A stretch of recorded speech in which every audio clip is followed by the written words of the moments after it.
ఎర్రలు బారిన నేలలు వాస్తవం, కరెంటీ అని మాట వాస్తవం, 14 లక్షల వలసలు వాస్తవం. అధ్యక్ష, ఇవన్నీ కాంగ్రెస్ పాలనకు తార్కాణాలు అధ్యక్ష, నేను చెప్పడం లేదు అధ్యక్ష. ఎవరో కాదు అధ్యక్ష, గౌరవ ముఖ్యమంత్రి రేవంత్ రెడ్డి గారు మాట్లాడిన రికార్డు అసెంబ్లీలో. అధ్యక్ష, కాంగ్రెస్ పరిపాలన గురించి గౌరవ ముఖ్యమంత్రి రేవంత్ రెడ్డి గారు మాట్లాడిన మాటలు వారి మాటలు చెప్తా అధ్యక్ష. వారు చెప్పినారు రేవంత్ రెడ్డి గారు, ఇది 2014 25 జూన్ అధ్యక్ష. వారి మాటలు నేను కోట్ చేస్తా ఉన్నా, అసెంబ్లీ రికార్డ్ అధ్యక్ష. నేను చదువుకోవడానికి హైదరాబాద్లో ఉంటే నా తండ్రి గారు చనిపోతే మా గ్రామానికి పోయినాను. పద్ధతి ప్రకారం దాన సంస్కారాలు అయిన తర్వాత స్నానం చేసి ఇంటికి పోవాలి. ఎండాకాలం వస్తే ఏ బావిలో కూడా రోజుల తరబడి ఈత కొట్టినామో ఆ బావి ఎండిపోయింది. బోర్ దగ్గర పోయి స్నానం చేద్దాం అనుకుంటే కరెంట్ లేదు. నాకున్న పరిచయాలతో కరెంటే ఇస్తే బోర్ల నుంచి నీళ్ళు వస్తలేవు. స్నానం చేయవలసిన సమయంలో నెత్తి మీద నీళ్లు చల్లుకొని ఇంటికి వచ్చినాం అధ్యక్ష. తెలంగాణ ప్రాంతం నిర్లక్ష్యం కావడానికి కారణం కాంగ్రెస్ పాలకులన్న విషయం ఇప్పుడు అర్థమైంది అధ్యక్ష. ఇది నేను కాదు అధ్యక్ష, రేవంత్ రెడ్డి గారు చెప్పిన మాట. మీ ముఖ్యమంత్రి గారే చెప్పినారు అధ్యక్ష, నేను చెప్పడం కాదు. నేనేమంటున్నా అధ్యక్ష, మీరు దాచేస్తే దాగని సత్యాలు చరిత్ర అధ్యక్ష. ఇట్లా నిమిషానికి ఒకసారి ఇంటరప్ట్ చేస్తే ఎట్లా అధ్యక్ష? ఇంత ఆవేశం ఎందుకు? బట్టన్నా అధ్యక్ష, ముఖ్యమంత్రి గారు మాట్లాడతారు తర్వాత, మీకెందుకు బాధ?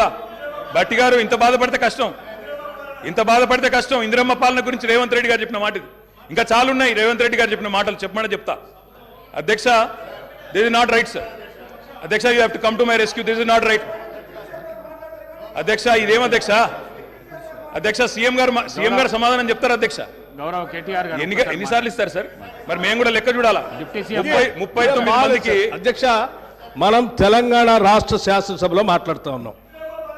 ఆనాటి ఉమ్మడి ఆంధ్రప్రదేశ్ శాసనసభ వ్యవహారాలు కాదు, ఆనాటి ఉమ్మడి ఆంధ్రప్రదేశ్ శాసనసభ కాదు. ఇది ప్రత్యేక తెలంగాణ రాష్ట్ర శాసనసభ. ఈ శాసనసభ ఈ రాష్ట్రానికి సంబంధించి 2014 జూన్ 2 నుంచి మొదలైంది. ఈ 2014 నుంచి ఈ రాష్ట్రంలో తీసుకున్న చర్యలు, జరిగిన ఖర్చులు, చేసిన అభివృద్ధి, రాష్ట్ర ప్రజల ఆకాంక్షలు, వాటి గురించి మనం మాట్లాడుకోవాలి. గతం అంతా బాగాలేదనే కదా అందరు కలిసి కొట్లాడి ఏకగ్రీవంగా తీర్మానం చేసి తెలంగాణ రాష్ట్రం ఇంకా అది చూపించి నేను వాళ్ళతో పోటీ పడతా అంటే నువ్వు కూడా వాళ్ళతో పోటీ పడితే నువ్వు కూడా అట్టే పో. మరి ఏడెందుకు తెలంగాణ రాష్ట్రం గురించి మాట్లాడితే సార్?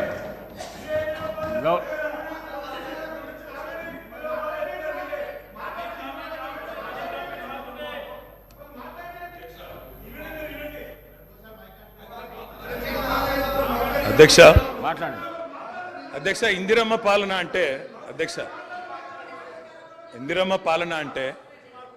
84 వరకు ఇందిరమ్మ పాలన ఉండే సార్. మరి ఇందిరమ్మ రాజ్యం తెచ్చినాం ఇందిరమ్మ పాలన తెచ్చినాం అంటే మరి ఇందిరమ్మ పాలన గుర్తు చేయాలి కదా సార్?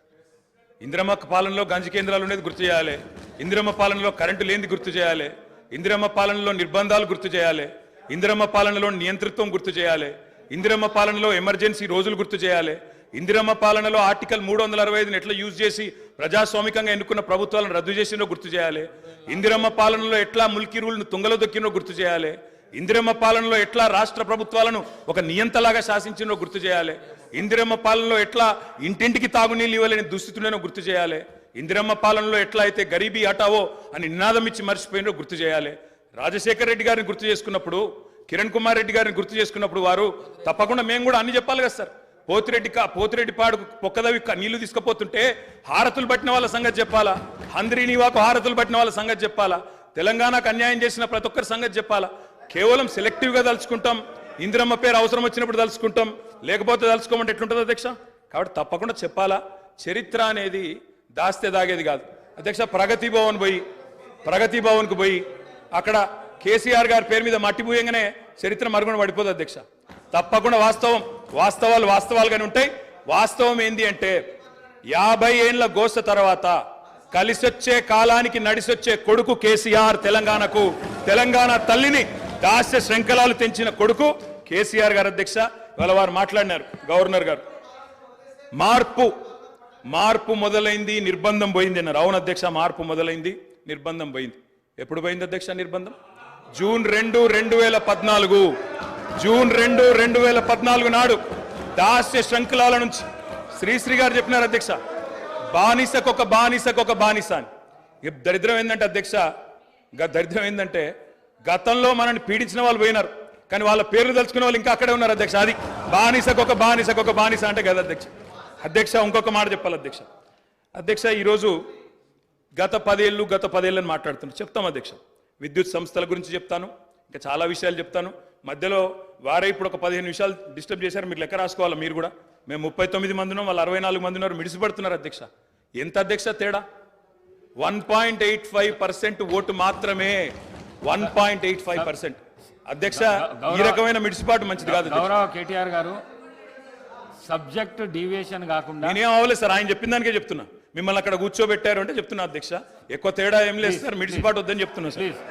అధ్యక్ష నీళ్లు, నిధులు, నియామకాలు ఇది మా ఉద్యమ నినాదం. దాన్నే అధ్యక్ష వారు సమాధానం ఎట్లా చెప్తారు చెప్పండి సార్. సమాధానం ఎట్లా చెప్తారు? Leader of the house. Speaker sir, కొంతమంది ఎన్ఆర్ఐస్కి ప్రజాస్వామిక స్ఫూర్తి అర్థము అవగాహన కాదు. మనం ప్రయత్నం చేసినా కూడా వారు తెలుసుకునే ప్రయత్నం చేయరు. ప్రజాస్వామ్యంలో 49కి 0 వాల్యూ ఉంటుంది, 51కి 100% వాల్యూ ఉంటుంది. ఎందుకంటే 51% ఓట్లు, 51% నెంబర్ ఉన్న వాళ్ళు ప్రభుత్వాన్ని ఏర్పాటు చేస్తారు.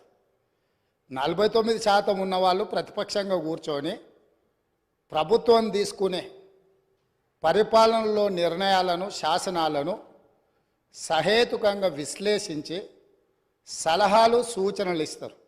సలహాలు, సూచనలు ఒకవేళ ప్రభుత్వము పెడచెవిన పెడితే నిరసనలు, ధర్నాలు, రాస్తారోకలు చేస్తారు. అవసరమైతే ఆమరణ నిరాహార దీక్షలు చేసిన కూడా సందర్భాలు ఉన్నాయి. ఆ స్పిరిట్ను తీసుకోవాలి తప్ప వాళ్ళు 64 ఉన్నారు, మేము 39 మంది ఉన్నాం, మేము అచ్చోసిన ఆంబోతుల్లాగా ఉన్నాం, మేము పోడియంలోకి వచ్చి కుస్తీలు కొట్లాడతాం, ఈ రకమైన భాష వారి గౌరవానికి కానీ ఈ సభను నడిపించుకోవడానికి కానీ సహకరించదు. రెండవ అంశం, పదే గత పాలన గురించి, గత ప్రభుత్వాల గురించి మాట్లాడుతున్నాను. సరే, వారు ఏం మాట్లాడతారో మొత్తం విన్నాక రిప్లై చేద్దాం అనుకున్నాను. కాకపోతే నా రిప్లై కోసం వారు తహతహలాడుతున్నారు. గత పాలనలో యూత్ కాంగ్రెస్ వైస్ ప్రెసిడెంట్గా కల్వకుంట్ల చంద్రశేఖరరావుకు అవకాశం ఇచ్చిందే కాంగ్రెస్ పార్టీ. సింగిల్ విండో డైరెక్టర్గా ఎన్నికల్లో పోటీ చేయడానికి ఇస్తే కాంగ్రెస్ పార్టీ తరఫున నిలబడి ఓడిపోయిందే చంద్రశేఖరరావు. గత పాలనలో ఎంపీగా గెలిపించిందే కాంగ్రెస్ పార్టీ. గత పాలనలో షిప్పింగ్ మినిస్టర్ ఇచ్చిందే కాంగ్రెస్ పార్టీ. ఆ తర్వాత కార్మిక శాఖ మంత్రి ఇచ్చిందే కాంగ్రెస్ పార్టీ. అంతెందుకు ఇక్కడ సభ్యుడు ఉన్నాడు, వారు కూడా వారి కుటుంబ సభ్యులే. ఎమ్మెల్యే కాకుండానే మంత్రిని చేసి తర్వాత ఎమ్మెల్యేగా ఎన్నిక చేయడానికి సహకరించిందే కాంగ్రెస్ పార్టీ.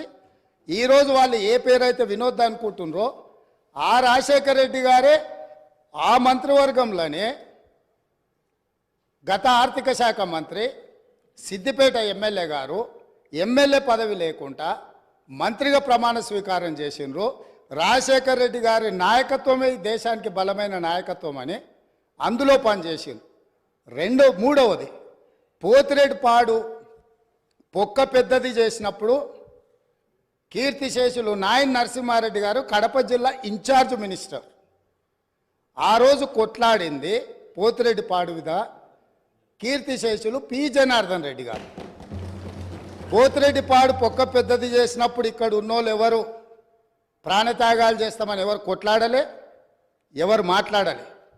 సొంత పార్టీ, సొంత ప్రభుత్వం ఉన్న తెలంగాణ ప్రజల హక్కులను భంగం కలిగించొద్దు, కృష్ణానది జలాలలో మా వాటా మాకు ఉండాలి, మా వాటాను ఎవరు తీసుకెళ్ళినా మేము ఒప్పుకోమని కొట్లాడింది ఆనాటి నాయకుడు పి జనార్దన్ రెడ్డి గారు మాట్లాడిండ్రు తప్ప వీళ్ళు కాదు. కాబట్టి ఈరోజు వీళ్ళందరూ ఏ పాలకుల గురించి మాట్లాడుతున్నారో ఆ